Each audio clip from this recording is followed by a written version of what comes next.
Halo, kali ini saya akan mencoba sharing bagaimana cara menggunakan sebuah loudspeaker management atau biasa orang menyebutnya manajemen speaker atau disingkat DLMS. Di samping saya ini sudah ada satu manajemen yang bentuknya tidak terlalu besar, hanya satu U. Manajemen ini mereknya adalah Passlab tipe PAS1 2600.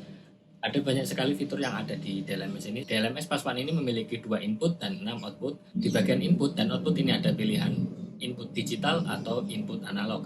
Sehingga dengan adanya input digital ini bisa memungkinkan untuk koneksi antara mixer dan DLMS ini secara digital. Sehingga data yang dikirim atau sinyal yang terkirim ini akan jauh lebih baik dibanding dengan analog. Di bagian panel depan ini ada beberapa tombol yang bisa digunakan untuk setup dan untuk mengubah beberapa parameter yang ada di DLMS ini. Dengan adanya banyak tombol di sini, ini memudahkan kita saat setup dan mengedit sebuah parameter yang ada di DLMS-nya.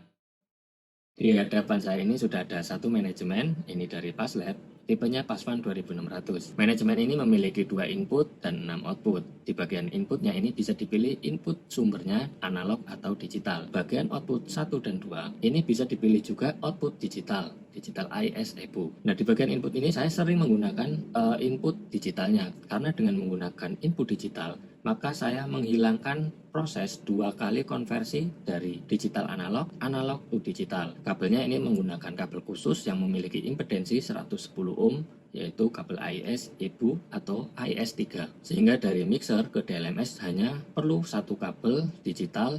Ini sudah mengirim 2 sinyal secara bersamaan secara digital. Kita langsung saja bahas menu yang ada di manajemen ini. Ini kameranya saya akan dekatkan, mungkin di sebelah sini nanti tidak terlalu terlihat.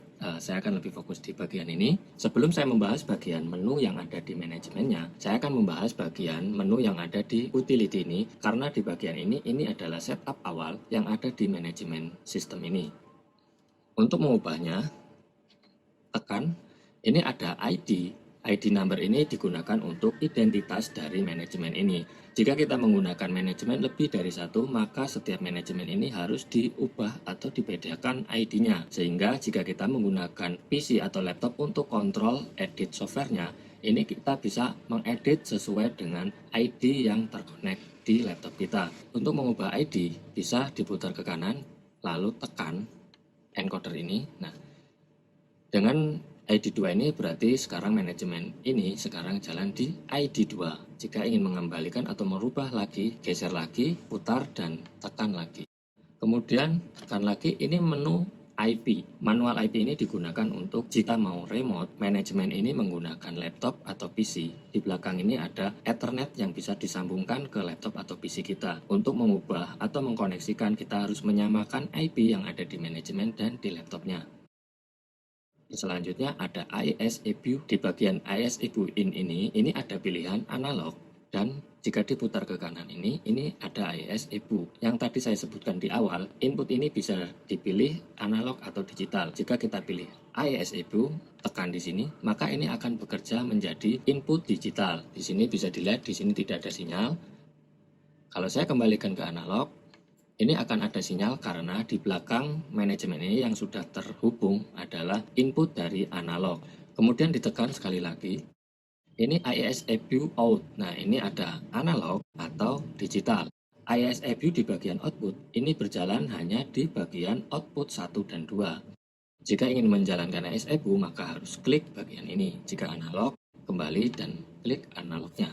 Kemudian selanjutnya ada unit lock. Ini digunakan untuk mengunci manajemen ini sehingga orang lain tidak akan bisa mengotak-atik atau merubah parameter yang sudah disetting oleh kita.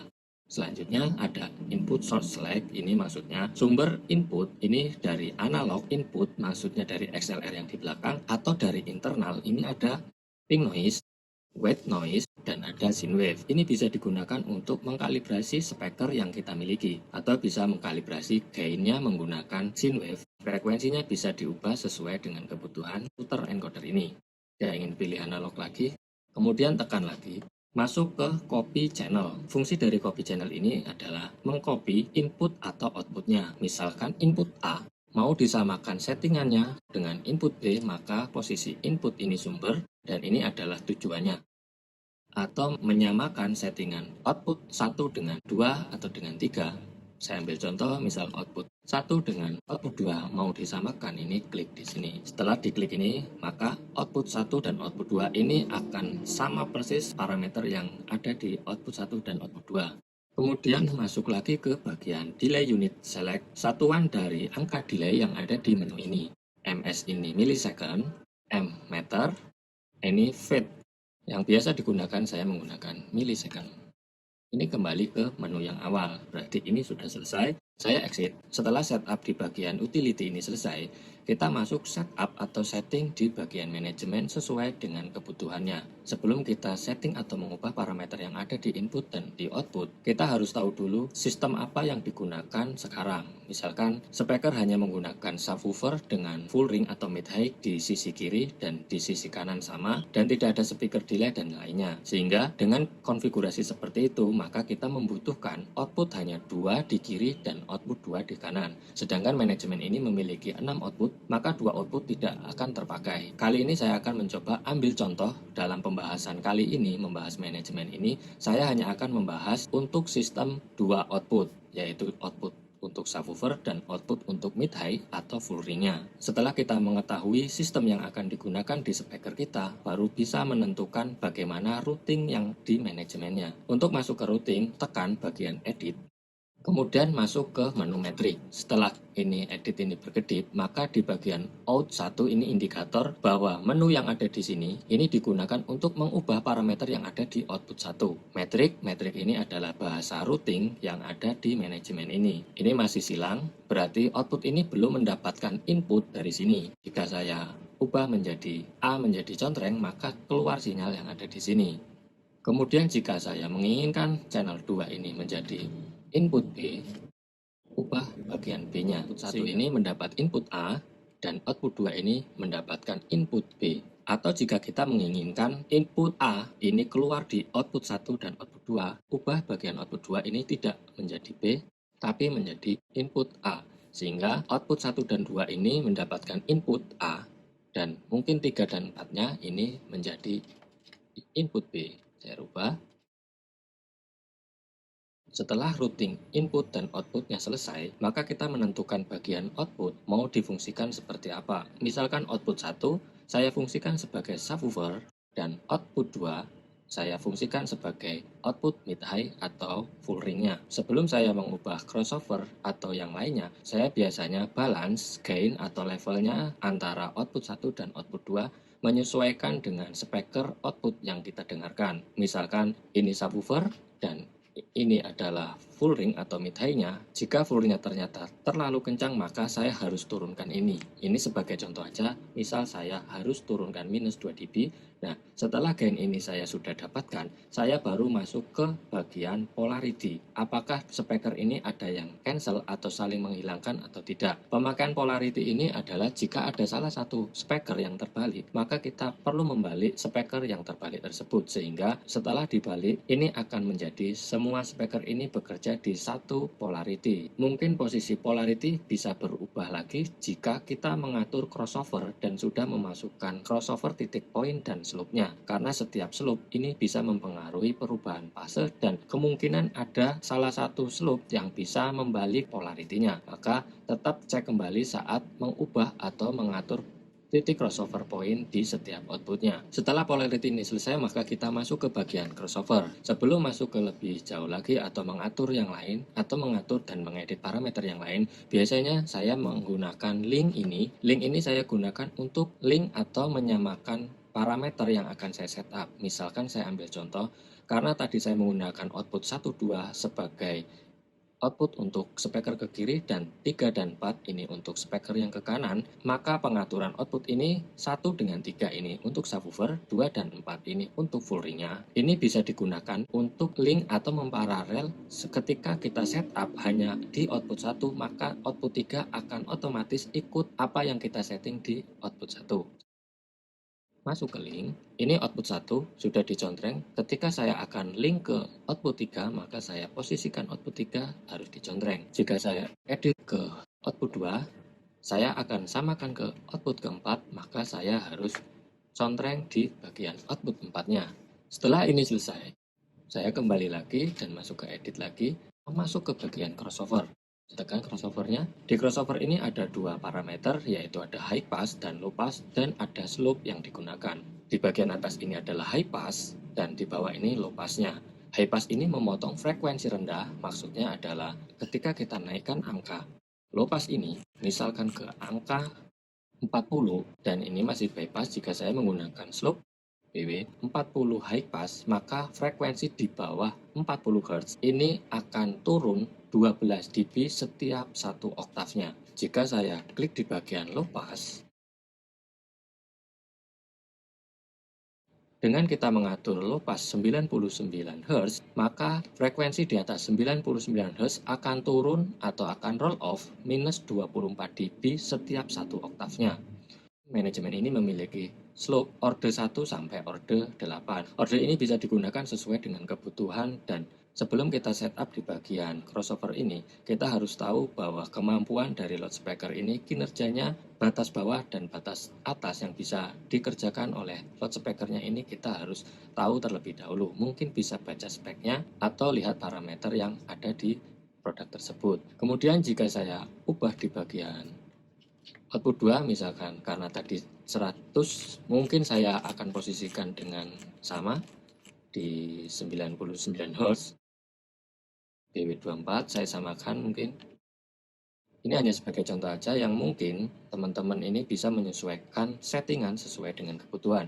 Di sini saya menjelaskan secara global yang bisa digunakan di semua manajemen. Jadi tidak harus manajemen yang saat ini saya gunakan. Setelah men-setup atau mengubah parameter yang ada di bagian crossover dan sudah sesuai, maka lihat summing antara subwoofer dengan full ringnya dengan cara mendengarkan di area titik frekuensi perpotongannya, yaitu di 99 Hz. Jika ada frekuensi yang kita dengarkan hilang atau lebih drop, maka kemungkinan di salah satu outputnya ini perlu dibalik polaritinya. Polarity untuk membaliknya kembali lagi di bagian tadi yang di sini, mungkin bisa dibalik di sini. Tapi jika setelah keduanya dinyalakan ternyata ada penambahan suara di area itu, maka itu setupnya sudah benar. Setelah crossover ini selesai, masuk ke bagian PEQ. PEQ ini adalah parametric EQ. Di bagian input ini memiliki 8 parametric EQ, dan di bagian output ini memiliki 9 parametric EQ. Untuk mengubah atau mengatur parametric EQ, di sini saya mencoba untuk menjelaskan sedikit. Ini adalah frekuensi center, frekuensi 14 kHz ini. Jika kita menggunakan key yang lebar, maka frekuensi di sekitar 14 kHz ini akan mempengaruhi frekuensi yang lebih lebar yang akan kita atur. Misalkan kita menurunkan gain-nya atau menaikkan gain-nya. Semakin kita sempit mengatur key-nya, maka frekuensi di sekitar frekuensi senternya ini akan semakin tidak terpengaruhi dan akan lebih fokus ke frekuensi yang senternya. Gain ini untuk menaik turunkan gain-nya. Jika frekuensi yang berlebihan bisa diturunin, jika ada frekuensi yang kurang bisa dinaikkan. Ini ada peak. Peak ini adalah jenis filter yang ada di PEQ-nya. Manajemen ini memiliki jenis filter, ada peak, ada low shelving, high shelving, low pass, ada dua, ada low pass 6 dB dan 12 dB, high pass 6 dB dan high pass 12 dB, all pass filter 1, all pass filter 2. Kemudian di bagian samping kanannya, ini ada on yang bisa diubah menjadi bypass atau tidak aktif. Jika kita mengatur ini semua ternyata ini posisi di bypass, maka settingan ini tidak berfungsi. Jika memfungsikan, posisinya harus on. Untuk setup PEQ atau parametric EQ di input dan di output ini sama caranya, dan untuk mengubah parameter di yang lainnya ini sama, tinggal ubah di bagian nomor ini adalah nomor PEQ-nya. Setelah proses PEQ atau proses equalizer ini sudah selesai, saya biasa masuk ke bagian limiter. Limiter ini bisa ditentukan dari cara kita menghitung atau dengan kita melihat spesifikasi atau mengkalibrasi input level dengan output dari power amplifier-nya. Untuk masuk ke menu limiter, klik ini, dinamik. Di bagian ini adalah threshold. Threshold ini adalah batas berapa dB threshold atau limiter ini akan bekerja. RA ini adalah rasio. Rasio ini bisa diubah menjadi lebih kecil. Jika kita menggunakan rasio 8, fungsinya tidak lagi menjadi limiter, tapi menjadi kompresor. Kalau untuk memfungsikan menjadi limiter, ini harus posisi limiter. Ini prosesnya ini soft atau hard attack ini berapa cepat proses limiter ini bekerja, dan release time seberapa lama limiter ini akan dilepaskan. Ada satu parameter lagi yang bisa digunakan untuk memaksimalkan sebuah loudspeaker kita. Ini adanya fitur FIR atau Fear Filter. Untuk penggunaan Fear ini ada dua pilihan. Yang pertama di input dan yang kedua di bagian outputnya. Menggunakan Fear di output ini ada dua pilihan cara. Yang pertama, gunakan Fear-nya ini di mode IIR ganti menjadi Fear. Klik. Nah, jika di mode Fear ini kita menggunakan Fear di mode crossover. Ini adalah cara pertama menggunakan Fear yang langsung di crossovernya, sehingga kita tidak memerlukan alat tambahan seperti software pihak ketiga untuk Fear designernya. Di sini ada tab, ini T adalah tab. Tab ini bisa diubah maksimum hingga 1024 tab. Oke, dengan menggunakan tab semakin besar bisa mengatur frekuensinya semakin rendah. Penggunaan tab di bagian output ini, manajemen ini mampu bekerja maksimum 4096 tab keseluruhannya. Jika menggunakan 1024 tab hanya 4 output. Jika kita menggunakan 512, ini bisa semua output menggunakan Fear-nya. Kemudian di bagian samping kanannya ini ada W, ini adalah windowing. Banyak sekali jenis windowing yang bisa dipilih di sini. Jika belum memahami tentang windowing yang ada di Fear-nya, mungkin bisa menggunakan default-nya. Kemudian ini adalah bypass. Ini maksudnya adalah bypass. Ini ada pilihan fungsi yang akan kita jalankan Fear-nya di bagian crossover ini. Ini bypass. Jika kita ini low pass, maka yang berfungsi yang bisa diedit hanya bagian low pass-nya. Jika kita high pass, maka yang berfungsi hanya high pass-nya. Jika kita band pass, maka dua-duanya ini bisa diedit atau dirubah parameter yang ada di sininya. Saya ambil contoh, saya akan ubah bagian high pass-nya. Ini, misalkan saya ambil contoh seperti ini, dan low pass-nya. Ini adalah band pass. Jika kita menggunakan hanya di bagian salah satunya, misalkan saya menggunakan high pass-nya saja, maka yang bisa saya lakukan hanya di bagian high pass-nya. Bagian low pass-nya ini tidak bisa diedit. Ini tidak akan bisa diedit, dan dia ketika diklik encodernya ini, dia akan loncat bagian Y. Y ini maksudnya ya, atau N ini maksudnya no. Ya atau no. Kalau kita menggunakan Fear-nya, maka harus posisinya Y dipencet. Oke. Nah, ini adalah cara pertama kita menggunakan Fear di bagian output tanpa memerlukan software atau Fear designer.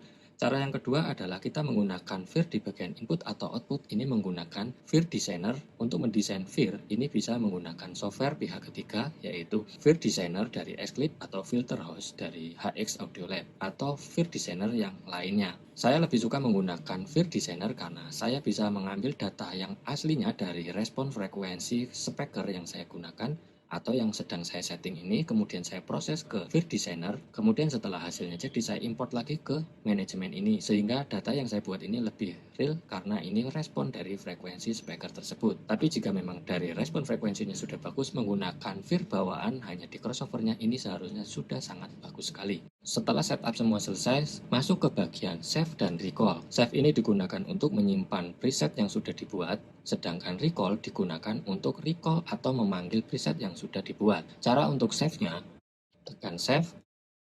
Misalkan saya ubah menjadi nomor 2 dan saya sudah beri nama VA channel. Untuk mengubah nama ini bisa diputar. Di bagian ujung sendiri ini ada Y. Y ini maksudnya ya, N ini no. Jika kita mau save, maka harus posisinya Y, yes. Saat ini proses semuanya sudah selesai dan sudah disimpan. Jika ingin recall, cukup klik bagian recall dan load, atau jika ada settingan yang lain bisa dipilih load ke sini. Saya tinggal klik di sini dan tunggu beberapa saat untuk loading presetnya. Ini adalah cara penggunaan yang ada di manajemen ini, tapi secara fungsi dan aplikasinya ini hampir sama dengan manajemen yang lain. Ini adalah cara atau urutan yang biasa saya gunakan saat mengubah atau mengedit parameter yang ada di manajemen speaker. Mungkin ini bermanfaat buat teman-teman semua. Jika masih ada yang kurang jelas, bisa tinggalkan komen di bawah video ini. Sampai jumpa di lain kesempatan.